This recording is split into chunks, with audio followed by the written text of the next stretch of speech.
Djibouti, 6000 km de Paris. C'est l'un des 5 pays de la Corne de l'Afrique. Il partage ses frontières en grande partie avec l'Éthiopie et la Somalie. Ce pays a un atout bien particulier, le relief. Il est très proche de celui de l'Afghanistan. Pour l'armée française, c'est un lieu d'entraînement de premier choix. L'Afghanistan, théâtre d'opérations important pour la France. C'est là-bas que la projection planifiée de la 11e BP aura lieu en 2011. À la 11e BP, la brigade parachutiste, on trouve 13 groupes bien particuliers, les GCP. Ce sont les groupes de commandos parachutistes. Nous avons pu suivre ceux qui sont en alerte guépard. Au total, 4. 2 groupes à dominante action, ceux du 3e et 8e régiment de parachutistes d'infanterie de marine. 2 groupes avec une spécificité particulière, le 1er régiment de hussards parachutistes et le 17e régiment de génie parachutiste. Parmi tous ces commandos, nous avons suivi entre autres le lieutenant Tolly, chef d'équipe au 17e RGP. Il est au groupe depuis mars 2009. Nos caméras ont suivi l'adjudant Toher, dit Toto. GCP depuis 2002 au 1er HP, il est sous-officier adjoint au groupe. Féfé, 25 ans, appartient au groupe du 8 depuis 2007. C'est l'appui minimi de l'équipe. S'engageant en 2000 au 17, Sancho rejoint le groupe en 2006. Fonction, transmetteur. Aujourd'hui c'est dimanche, et à Djibouti, on travaille. Les commandos se préparent. Au programme de la journée, vérification des matériels, préparation des sacs et briefing des missions.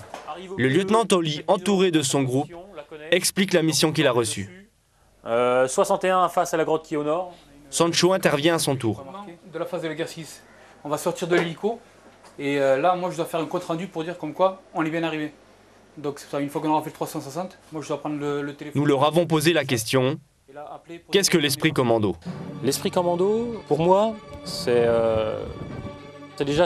un travail en petite unité, mais avec des gens qui sont peut-être beaucoup plus proches au sein du groupe, entre nous, que ce qu'on vit en compagnie.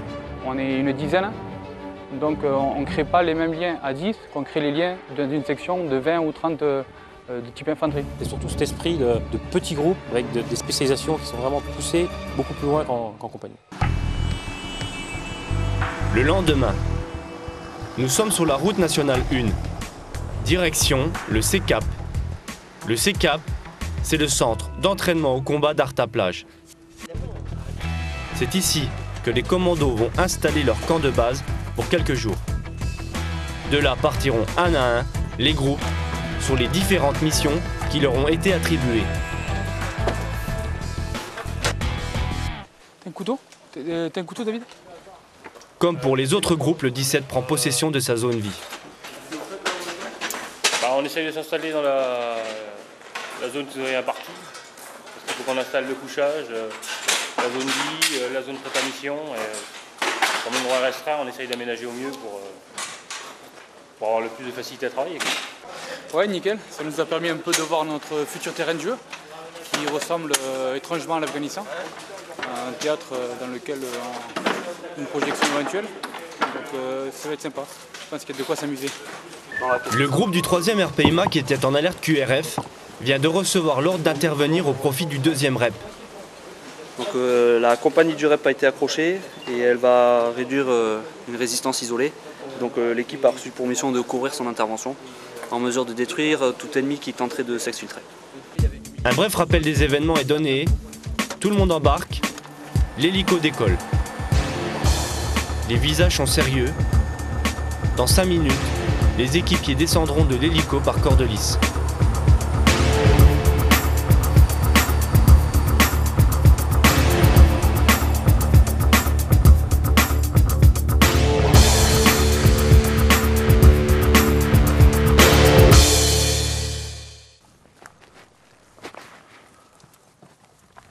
Nous laissons les commandos du 3 pour rejoindre ceux du 8. Ils ont reçu pour mission observer et renseigner un axe. Mais pour l'instant, il faut rejoindre les positions d'observation. Le chemin choisi est court, mais difficile.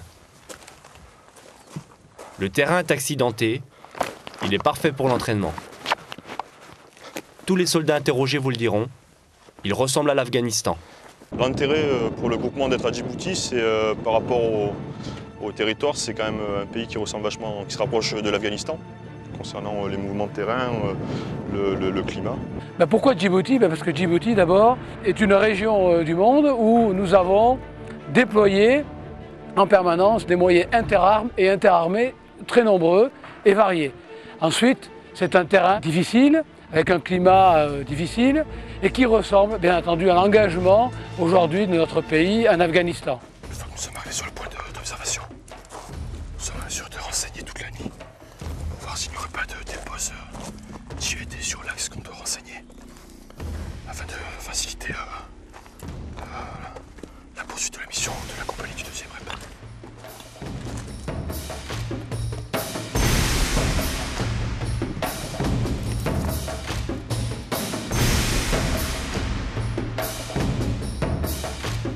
La nuit ne va pas tarder à tomber. Mais pour les GCP, pas question de dormir.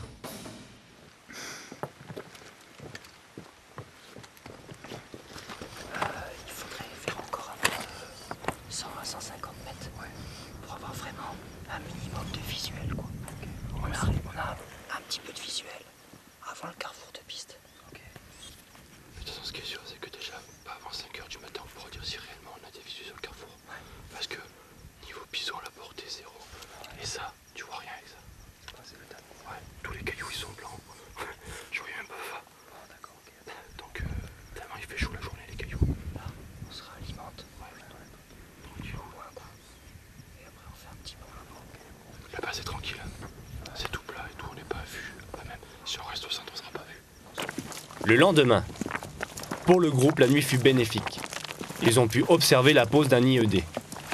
Un IED, c'est un engin explosif improvisé.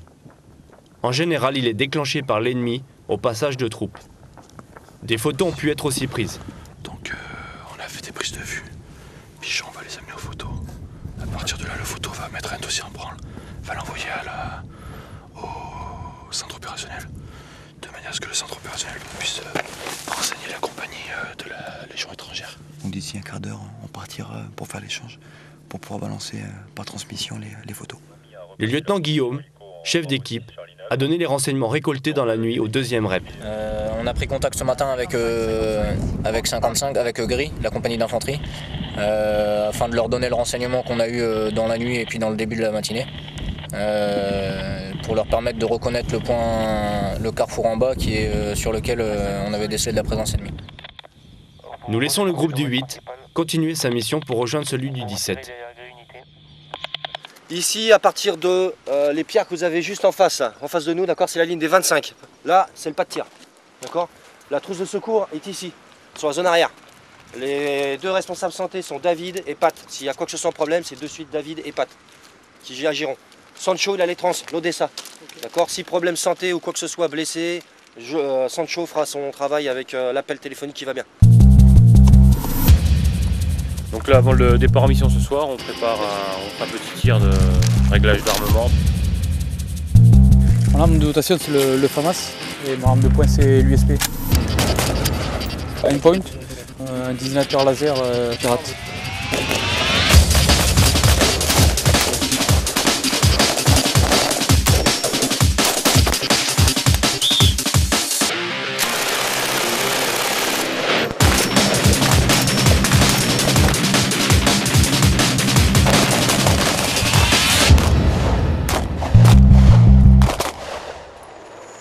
Durant toute la semaine, les missions se sont enchaînées.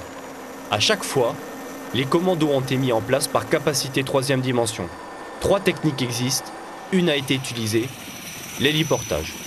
En fin de semaine, les commandos utiliseront une autre technique, l'aérolargage.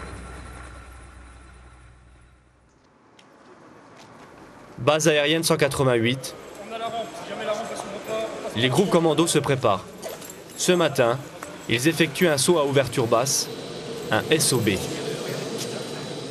Moyen utilisé, le Transal. Nous retrouvons l'adjudant Toer, chuteur au premier HP. Donc là, nous sommes 5 GPCL, donc charge lourde à 100 kg. Donc on sera premier passage. Donc on part pour un saut ouverture basse, alors que les jours prochains, on sera à saut ouverture haute. Là, c'est une remise en train, en fait, de manière à ce que tout le monde accorde leur violon. GPCL, cela veut dire gaine pour charge lourde. C'est une grosse caisse montée sur roue qui peut emporter 100 kg. Le chuteur est couché dessus, sur le ventre, et est jeté depuis la tranche arrière d'un avion. Au sol, le vent souffle à 1 mètre seconde, idéal pour poser les GPCL.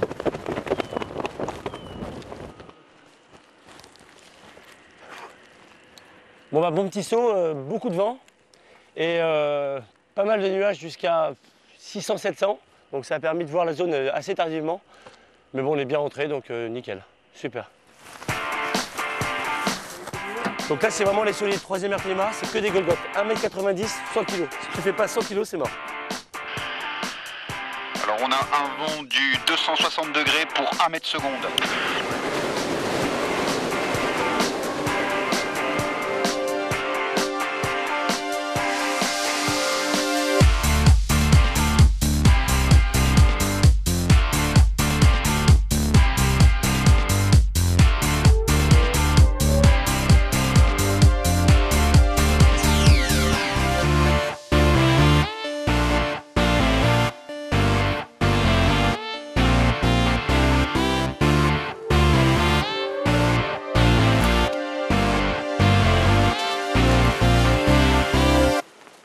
Donc il y a la phase saut qui est un moyen de mise en place, mais il y a la phase mission. Si par exemple on sent qu'avec des vents qui sont non conformes, le but c'est de poser dans une zone en sécurité et tous ensemble. Si le chef d'équipe, donc notre boss, prend la décision de poser ailleurs, à ce moment-là, par rapport à la procédure qu'on aura étudiée au sol, on va avoir des conduites à tenir particulières à faire. Mais pour les GCP, une mise en place opérationnelle se fait toujours de nuit. Son aptitude au combat de nuit est primordiale. Son équipement, en moyen d'observation, de prise de photos et d'aide à la visée, confère au GCP une capacité à renseigner et à combattre de nuit.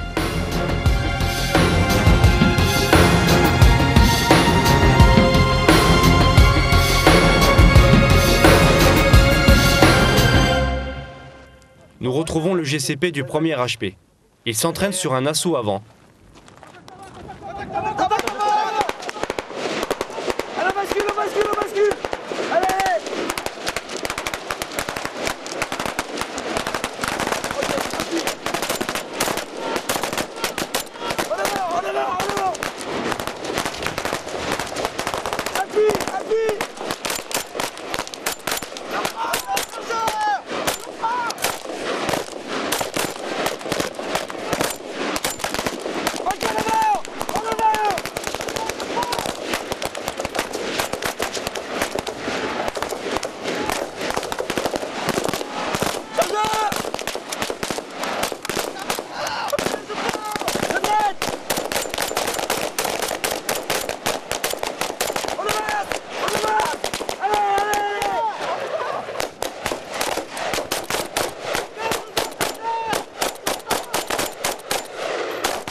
Pour tous, le tir de ce matin est positif. Ça commence à venir, ouais. On a drillé une fois à sec. En faisant une répétition à tir à balles réelles, ça marche là, il n'y a pas d'erreur. On arrive à communiquer entre l'adjoint et moi-même, donc ça semble être efficace. Pas mal, surtout dans les conditions climatiques qu'on a là à Djibouti. Bon, ça permet de faire une configuration un peu type Afghanistan. Donc acclimatation difficile, bon, ça nous permet de travailler ensemble.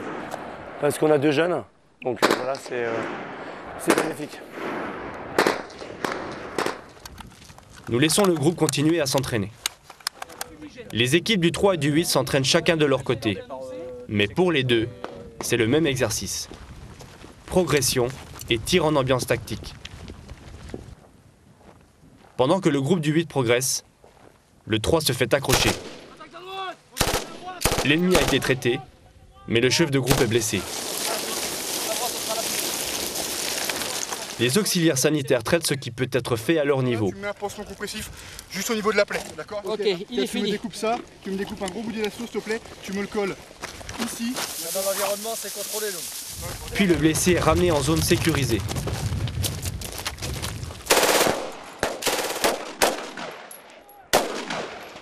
Le 8 aussi est accroché. Et comme le 3, une simulation d'un blessé est jouée. L'auxiliaire sanitaire rejoint le doc qui est déjà sur place. Donc là en fait on est tombé sur une position de taliban. Donc c'était l'ennemi qu'on recherchait, le chef taliban, on l'a neutralisé. En revanche au sein de l'équipe, donc dans la partie reco de l'équipe, il y a un équipier qui a été blessé à la jambe, donc on l'a dégagé, on l'a mis un peu à l'abri. On fait les premiers soins et on le conditionne pour pouvoir l'évacuer correctement dans de bonnes conditions. Venant avec une idée abstraite sur ce qu'est l'esprit commando au sein des GCP, nous avons durant ces 2 semaines compris la signification des termes tels que humilité, rusticité, rigueur et esprit d'équipe.